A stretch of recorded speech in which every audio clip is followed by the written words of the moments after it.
Hai semua, hari ni ada sebuah kereta Proto S70 dulu yang pasang kita punya Android player yang guna original punya reverse camera. Kita tunjuk kasih awak tengok yang ini original lah. Hari ni dia mari sini pasang yang dual sphere camera.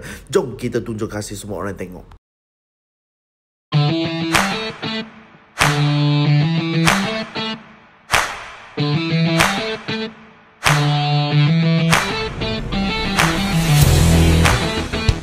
Okay, yang 316 set channels kita sudah pasang siap. Sekarang kita tengok dia punya function. Kita sekarang sinar kiri.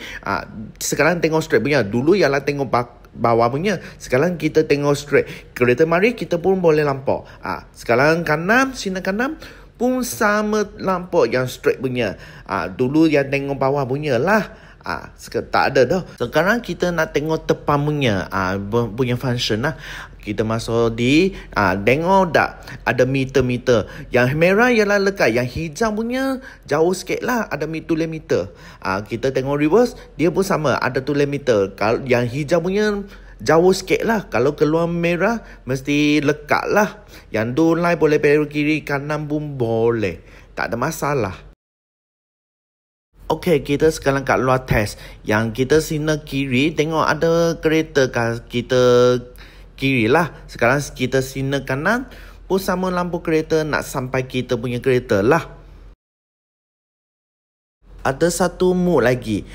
Nak tukar sport mode, eco mode, semua kat feature setting. Sekarang kita cari feature setting. Macam mana tukar? Okay, kita tarik kat sini lah. Kalau nak tukar sport mode, eco mode semua kat sini. Susah sikit. Kita sekarang nak tukar, tekan mode je. Tekan lama-lama menjadi sport mode. Lepas tekan lagi menjadi eco mode. Lepas tekan lagi menjadi comfort. Macam inilah. Okay, Android player ada benda function lagi. Okay, kita tekan YouTube, nak tengok video pun boleh. Nak surf game, tengok video apa benda pun boleh. Sekarang kita keluar, tekan masuk S semua. Sini ada satu calling tu berjira. Yang ini connect ialah Android Auto dengan CarPlay. Sini ada satu Play Store. Kalau nak download Waze ke atau Netflix ke, ada benda pun boleh kat sini. Sekarang kita tekan back. Kalau awak nak search mana pun boleh lah.